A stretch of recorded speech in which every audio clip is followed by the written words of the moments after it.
कोविड-19 से उच्च मृत्यु दर वाले 9 राज्यों और एक केंद्र शासित प्रदेश को निर्देश दिया गया है कि वो मृत्यु दर को कम करने की दिशा में कोई ठोस कदम उठाएं।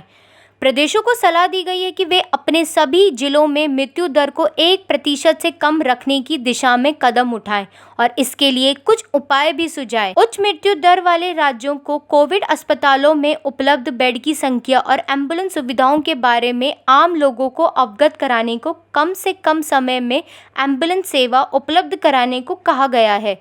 गुरुवार को स्वास्थ्य सचिवों के साथ समीक्षा बैठक की गई, जिसमें उच्च मृत्यु दर वाले 10 राज्यों के मुख्य सचिव भी मौजूद थे।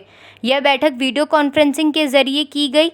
इस बैठक में कैबिनेट सचिव राजीव गौबा, केंद्रीय स्वास्थ्य सचिव राजेश भूषण, ICMR के महानिदेश और नीति आयोग के सदस्य सहित महाराष्ट्र, तमिलनाडु, कर्नाटका, तेलंगाना, गुजरात, पश्चिम बंगाल, उत्तर प्रदेश, पंजाब, आंध्र प्रदेश और जम्मू एवं कश्मीर राज्य के मुख्य और स्वास्थ्य सचिव भी शामिल हुए। केंद्रीय स्वास्थ्य सचिव ने 10 प्रदेशों में कोविड-19 की वर्तमान स्थिति को लेकर एक प्रेजेंटेशन भी दिया। प्रेजेंटेशन में उच्च मृत्यु दर वाले जिलों और कोविड संक्रमण के लिए परीक्षण, संक्रमित मरीजों के संपर्क में आने वाले लोगों का पता लगाने, निगरानी, बीमारी की रोकथाम करने सहित कार्यनीतियों को और बेहतर बनाने की आवश्यकता पर जोर दिया गया है।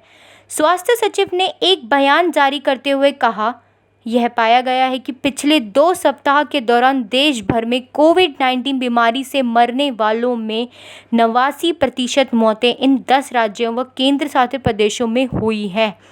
इसलिए इन राज्यों व केंद्र शासित प्रदेशों को निरंतर और कठोर सतर्कता बरतने की ज़रूरत है, ताकि इसके संक्रमण के प्रसार को रोकने के साथ साथ इससे होने वाली मौत की घटनाओं को कम करने के लिए ठोस कदम उठाया जा सके।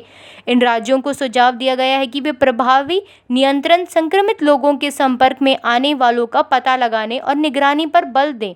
इसके साथ ही उनसे नए संक्रमित रोगियों के कम से कम 80% मामलों में मरीजों के संपर्क में आने वालों लोगों का पता लगाकर उनका 72 घंटों के अंदर परीक्षण सुनिश्चित करने को कहा है।